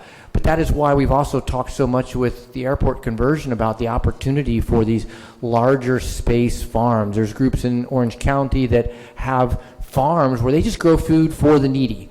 There are people just volunteer on them. They help grow them as farms. And is that, you know, that's kind of where we see this as being an opportunity for displaying how much can be grown on a small property. Clove, will you go back 2 slides? The other thing I was going to say, Susan, is one more, sorry. Thank you. You can see in the designs, we really are taking the approach of the neighborhood backyard. And so the front parts of both designs have a lower fence. They mimic the front yard. The front of the garden mimics a front yard use. That's why there's cafe lights. Like, it's really meant to feel like the neighborhood's backyard, and it's really meant to serve the neighborhood, but it will be open and available to the public. And so that's the leadership and the community will come locally from the neighborhood, but it will be a public facility. I saw that they had ADA raised beds. Are there numbers? How many people I've been disabled working on it. How many people in wheelchairs use those raised beds now? And it should be a target for the future. Whatever funding's come in here, I guess there's like 10, 20%. Anyway, if you have any numbers on that or any projections for the future. We currently have. I want to at our 5 community gardens, 6 plots that are rented as ADA accessible gardens, but both the Marine Park Community Garden and the Ishihara Park Learning Garden, which are both operated with volunteer work hours, their garden plots are all accessible via wheelchair. Of our 100, they are raised. That's correct. How high are they raised? Those are 2.5 feet tall over at Ishihara Park and roughly the same at Marine. Anybody else? One of they get back and forth. They've got access. A lot of these people, so that deals with some of the transportation. If we could have them do solar vehicles or fuel cells. Thank you. Thank you so much, Teague. That was really great. Thank you. Appreciate it. Okay. Okay, next up is Mark Gold to talk to us about the water update.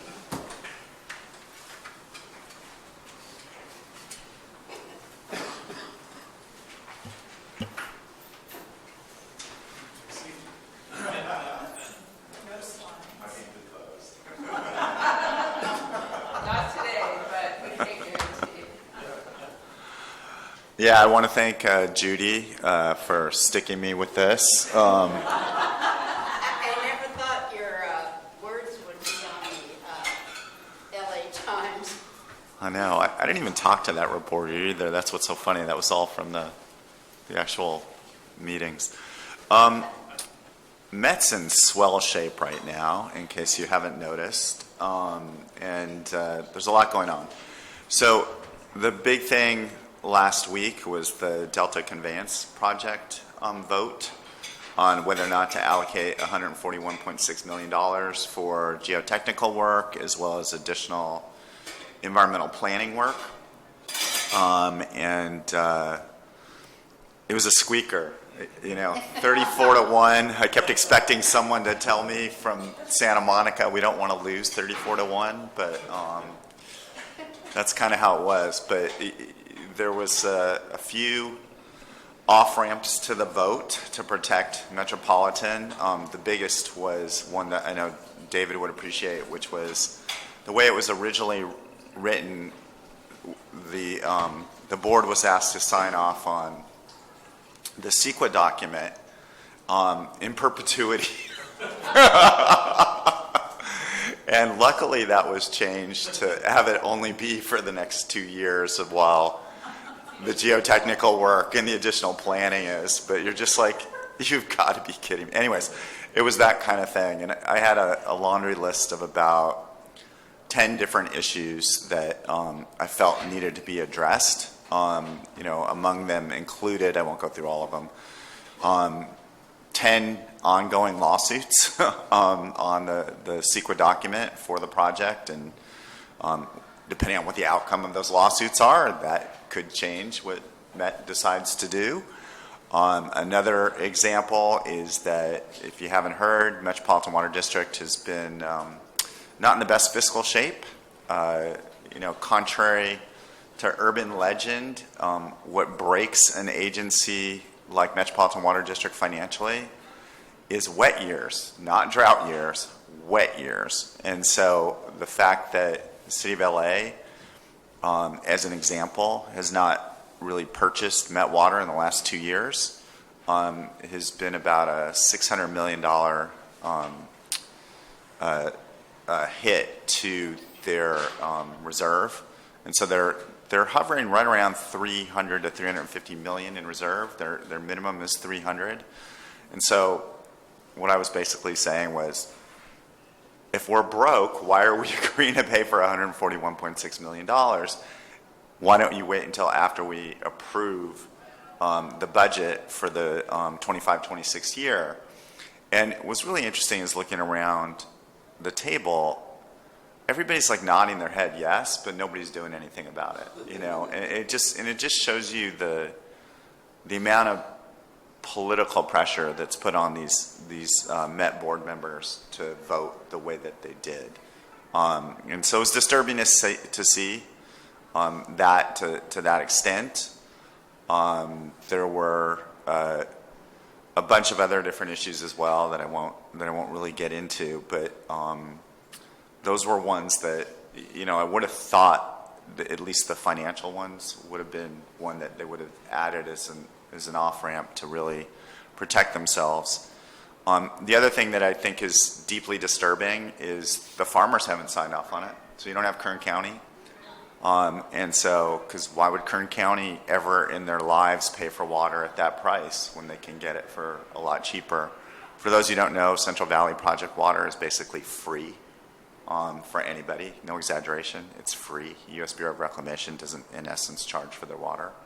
But the State Water Project does. And the State Water Project, is paying for you're paying for their operation and maintenance and for their infrastructure improvements, et cetera, et cetera. So that actually gets to be quite substantial over time, and, so why would Westlands or somebody like that or Kern County ever pay for that? And so far they haven't committed to do so. The other thing I should have mentioned is that this is for payment starting in 2026. That was the other thing, is what's the hurry? Why are we doing this? Why are we making a decision in 2024 on how we're going to spend money in 2026? And we got, I'd say, some very interesting information from my former boss, Secretary Crowfoot, saying, that people will be laid off somehow if those decisions aren't made. Yet the money, again, wouldn't be there until 2026. No one would have to write the check until then. So I thought that was pretty curious in its own right. And so that's what ended up happening there. And so if you assume, and you probably saw a snarky comment that I made saying, if this was such a high priority for the state, why aren't they putting up any money for it? Which I found interesting, and especially in comparison to the $500 million commitment to Hollywood for entertainment subsidies, that we have money for, but we don't have money for water. I actually think that's a better investment personally, but so that was interesting too. So what happens now is, the quickest this process moves forward to the next step is probably 2027, but they're really hoping for groundbreaking around 2027, 2028, and finishing the project in 2042. I just don't see it, it's just way too big of a project, way too much litigation, et cetera. The other thing that they're not taking into account is, and maybe it's just so wired by the administration, it's not going to make a difference, but you have the Bay Delta Water Quality Control Plan that is literally priority 1 through 100 at the State Water Resources Control Board this year. And so that obviously can have a pretty significant impact on the project, but again was ignored. And then, can we afford to pay for all of these things? You got Pure Water Southern California, which is the water recycling project in partnership with LA County Sanitation Districts, up to 150,000 acre feet a year. And that price tag is about $6 to $8 billion. You look at the price tag of Delta Conveyance, it's $20 billion in today's dollars, which means, you're not paying off something that big and, like, here's a check. Obviously you're going to have to bond off it and do that, which means minimum double of that. So it'll be a $40 billion project over time. And then Sites Reservoir isn't going to be free either. And that obviously is also on the wish list of things. And, that's kind of a $5 billion ballpark. And so all the above approach, if you start thinking about things like affordability, it just doesn't pencil at all. Like, there's no way we can afford all those things unless everything's going to be on a 100-year bond, which I guess is possible. DC Water has done crazy things like that. But the affordability issue, I think, is a real big one that's only going to get to be a bigger issue. And so we have this issue where we do have decaying infrastructure. We do need more local water for climate resilience purposes. But, the cost is going to be an absolute sticker shock for a ton of people. And so how are we going to actually afford all that is a big thing. So that's it on that cheery picture. What? What was the vote? 30-41, squeaker. Yeah. I think I got a lot of, I did have 10 board members come up and thank me for this, and I don't know how many of the 10 had their tongue firmly implanted in cheek. I'm not really sure, but it was definitely quite a thing. And it was my first face-to-face with Secretary Crowfoot since I left the administration. So that was an interesting experience as well. Anything on DCP? But wait, there's more, right? Oh, you want Camp for Water? No, that would be, I guess, positive. Okay, I guess I could do that. So the Climate Action Plan for MWD is coming to the finish line. Their hope is maybe approval by March or so. It's Liz Crossan. Her big deal, and for those who don't know Liz, I mean, she was in the Garcetti administration. She was LA Waterkeeper, so, hardcore enviro, joined Met only because Adele Haji Khalil hired her. She believed in leadership, and that's why she was there. And so this will be really interesting to see how this goes from the standpoint of there's a lot of metrics and goals that are in there. There's a process to be followed in reviewing projects, big engineering projects, but will it also be used for policies is one of the things that will remain to be seen. Will this all be sort of a subjective sort of thing, or will there be an objective component to it? Surprisingly, the water utilities have been the ones who've been, the member agency utility members have been the most averse to having a quantified approach to this, which just to me is nonsensical, since last I checked they were all engineers. You can't build anything without a quantitative approach. So don't you think if you're doing assessing projects it should be the same sort of thing? But they just didn't want that information out there for whatever reason.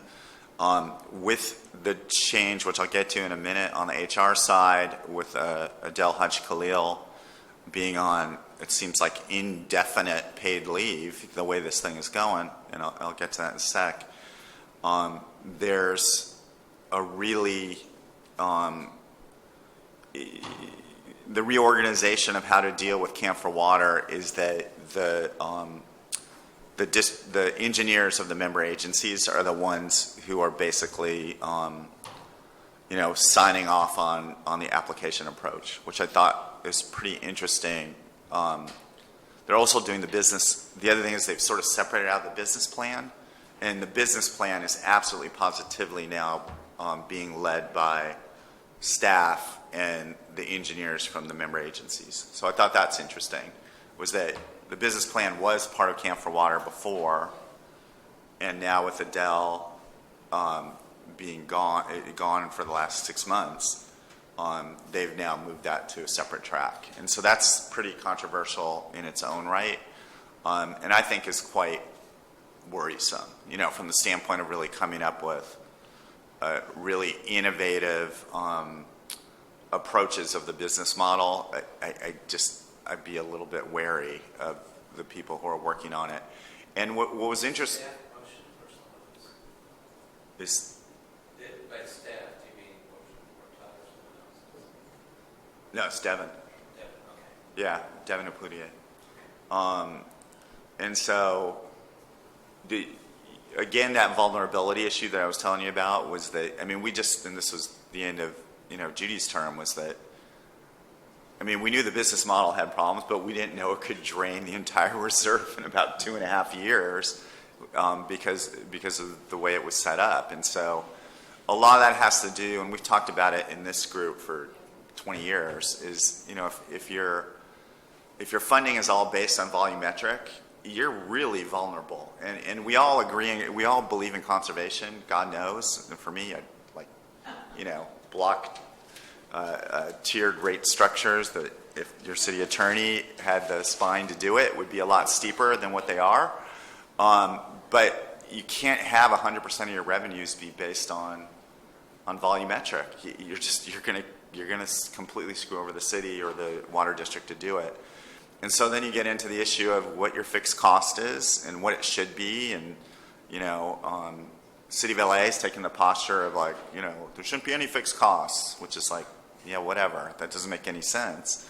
And I'm exaggerating, but there are other folks who think it should be 75% fixed costs, which I think is equally absurd.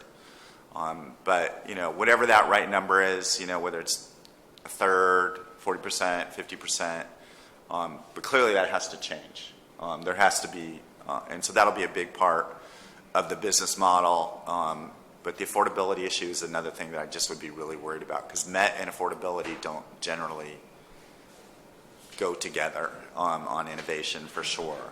And so that's something that's quite concerning. And so then I'll close with talking about the HR situation there. Obviously, I can't go into anything in detail, but it is like the most messed up place I've ever seen. You know, I mean, it just, everybody is going after everybody else. I mean, one of them spilled into the newspaper, so I can, right? So you guys saw the longtime board member got censored for racist comments that couldn't have been more racist. He got his comeuppance in public. Like, that wasn't even in a, I mean, talk about, what are your procedures? I mean, you know, I guess we could have flogged him publicly and said shame. It would have been about the same thing. But, I mean, what he did was absolutely reprehensible. But, you know, I never thought I'd sit through in 2024 a procedure where someone just literally got completely eviscerated and humiliated in front of his peers in public, and then it appears in the newspaper in real time. And so that was, I mean, Met set a press release out. I mean, it's like they were geared up for it. Anyways, literally sent a press release out on this person. But it does show you that the amount of divisiveness and racism that you've heard rumor of, it's really bad. And I've never been in an environment where everybody deals with the problem by going public or hiring an attorney, you know. And it's really rough. And so the final decision on Adel Haj Khalil, I'm guessing in a month, is about where things are. You know, all the interviews, I think, were completed by Halloween. And so now it's just been, you know, writing it up and doing whatever needs to be done. But I need to remind everybody around this table, he's an at-will employee, so it doesn't even matter, honestly, in the long run. You know, whatever the board decides to do, they can do, whether they have cause or not cause. You know, it's just one of those things where he is an at-will employee, and so it's a pretty crazy time. But I just thought it was important to bring up. It's so much more than Adele. It's just like Adele is what you read about, and it's just like at every level. And to me, it's literally a miracle of God that we get safe, affordable, clean water every day from that agency, because they do have some really talented people who are doing that work, but it is a miracle, you know, in light of the dysfunction that occurs throughout that place. It's just, anyway, so, you know, it's not, again, for lack of talent. It's just, it's just really a rough work environment. Pretty crazy. So, any questions? Other question? I meant of the commission. Let's see if the commissioners have any questions. Oh, sorry. I'm almost asleep. I didn't see your hand. Yes. And by the way, that wasn't because of what you had to say. It was just late for me. So, do you have a favorite study that suggests what we could do with the $20 billion if we spent it on local water supplies? It's not a study. I just think it's. I mean, not surprisingly, you guys know me, but is that, you know, water recycling in this county sucks. I mean, it's really bad. LA County Sand did some really good stuff, and they were pioneers, obviously, from 1960 to 1990, but not a hell of a lot since then. But, you know, City of LA's performance on water recycling has been nothing short of an embarrassment for the region. It's 1% to 2% of their water supply. So it's no Orange County. And so, you know, clearly Pure Water Southern California needs to go forward as quickly as humanly possible. And so there's your 6 to 8 billion of it. City of LA, if you haven't heard, I know it's not a Met thing, but you guys are contract cities with the City of Los Angeles. They had a public meeting, I think it was last week, it might have been 10 days ago, where they were basically saying that Pure Water Los Angeles, which is the Hyperion conversion project, 2056, And I'm just like, come on, just don't even. But meanwhile, we're going to take every freaking drop over what we said we were going to take from Mono Lake. So I don't know if you caught that part of it. A commitment was made to only take 4,500 acre feet a year from Mono Lake, and they're at about 5,000 acre feet and counting. So that basically means their word means nothing on that, which was just sad because it really was a handshake agreement and one that it seemed the city was happy to do. So I think those projects are the big ones for sure. The reason why I'm not saying stormwater, it doesn't mean there can't be a lot more money going towards stormwater capture, but at least they have Measure W with the 280 million. But to really do some of the large scale projects that need to be done on stormwater capture, they're definitely going to need some of that. So those are probably three that I would say, off the top of my head, would probably be the best way to invest those dollars. But, City of LA is just not willing to do water reuse. And in your mind, is that balance that would get from the development? The issue is, would Met on average get maybe 200,000 acre feet per year more? And the projects that I'm saying right now would provide more than that. And so the issue is, what does the delta look like without that? Because it's not a matter of you just leave it as is. You got to do something there to shore up the system, because any system's going to be falling apart that's been around that long. And so there definitely are some issues there. And that was the big push in the environmental and tribal communities was, take care of the delta. The levees are a joke. We really need to put 10 billion into them, that kind of stuff. So it's a tough call on what they're going to end up doing. But you've heard the same people on climate that I have, and 10% less water coming from the Sierras, and Colorado, let's be honest, that's going to be way less than 10% and more than 10% on what we're going to get from there. And so, the reason why I like recycled water is people shower and flush every day. I mean, it's reliable, and to me, that's what makes it worth it. So.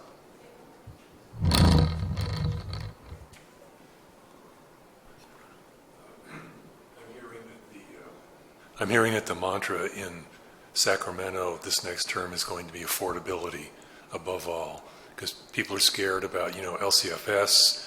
A lot of people took the message from the last election that the price of eggs means more than, right. bring on fascism and so forth.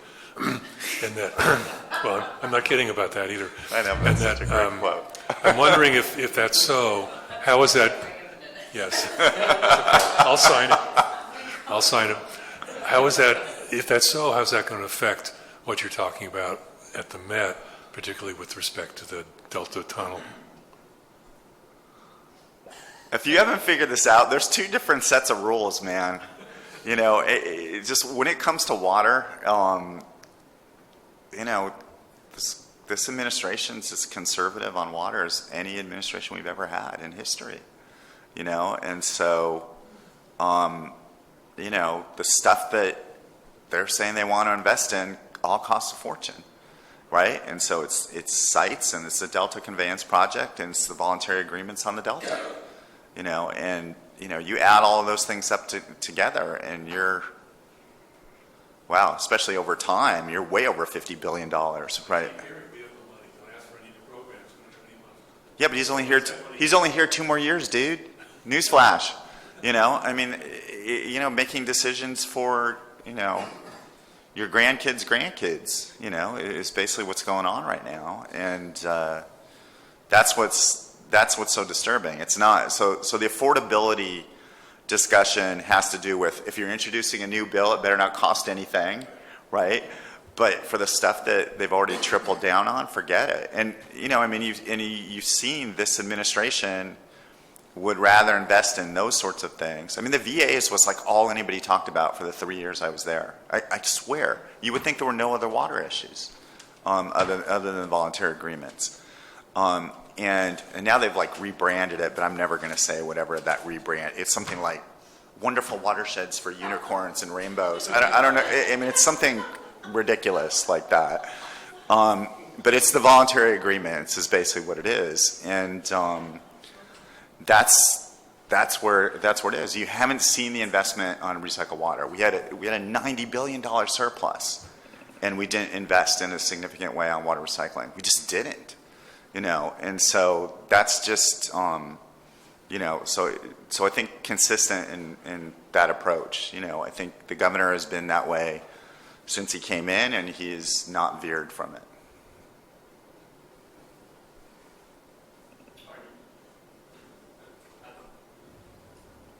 Thank you. No, I'm super entertained.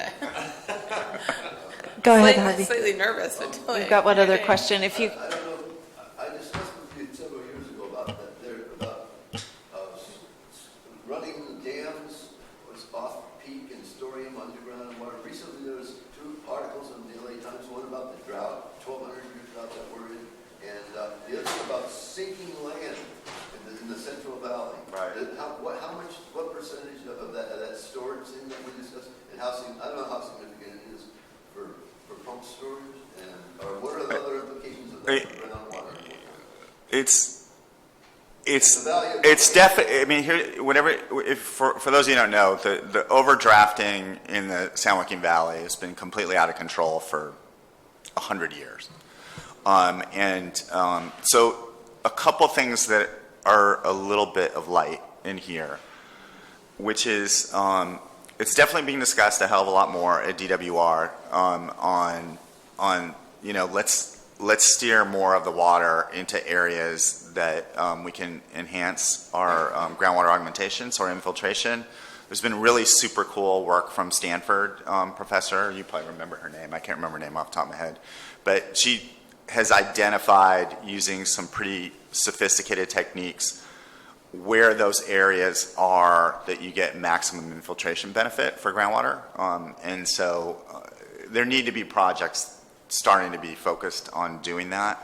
The other thing is SGMA, the Sustainable Groundwater Management Act. And, you've got Jonathan Bishop at the State Water Resources Control Board, and he's now in charge of SGMA. They moved him from the surface water side to groundwater and water rights. And if you've been following that, they've been pretty tough on the South San Joaquin Valley, Tulare Lake area, et cetera, and pretty much saying, no, what you guys turned in is your groundwater management plan is just garbage. And so we're gonna start running that area, the groundwater management, and you're gonna start paying us it was like $20 per acre foot, or I don't know. So it was like a significant amount of money. I think it was $20 an acre foot. It's going to be in court, but but just the fact that the State Water Resources Control Board was willing to do it shows you that you can't mess around with it anymore. I mean, we've basically destroyed our entire water storage system for the state, and so. Anyway, so that gives me a little bit of hope on water, since I haven't really given you much in anything else I talked about.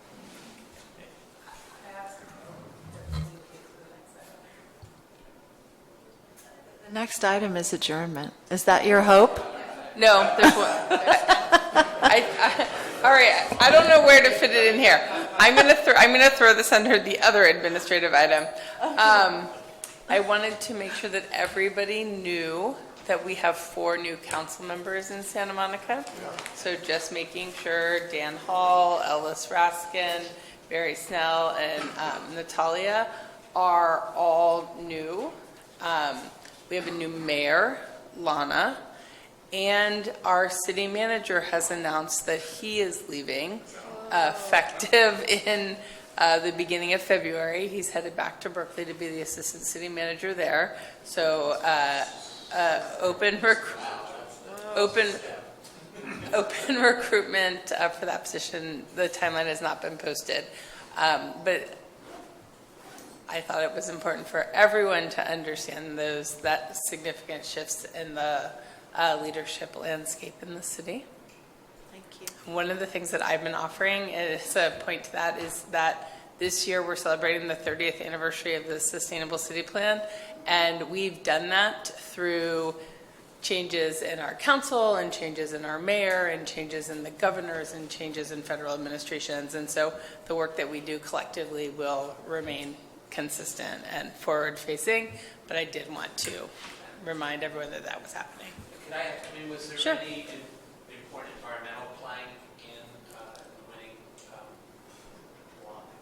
I can say. Several of us worked very hard on that basis, one pillar. But housing and other things were,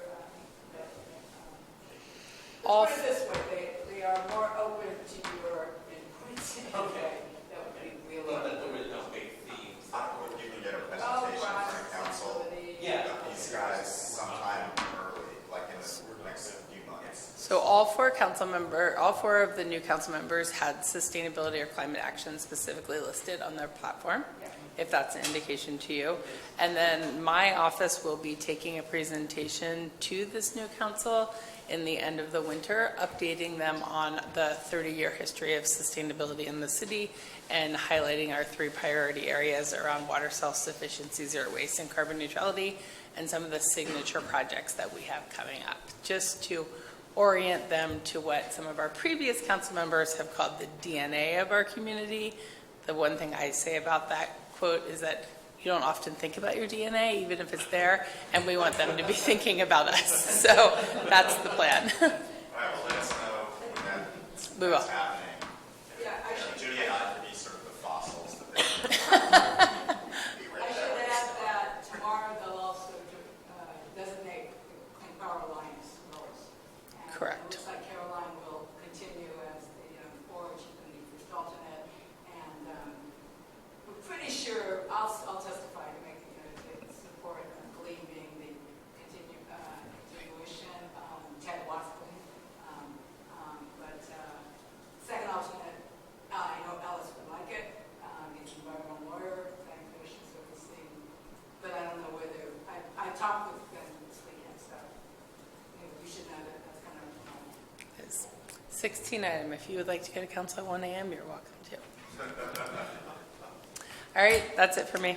Okay, adjournment. You need- We don't have to vote on this. You technically need a motion. Okay. Okay. Look at that. We've got thirds and fourths and the whole thing. Oh, hold on, Susan. All in favor? We're in the, we're, yeah.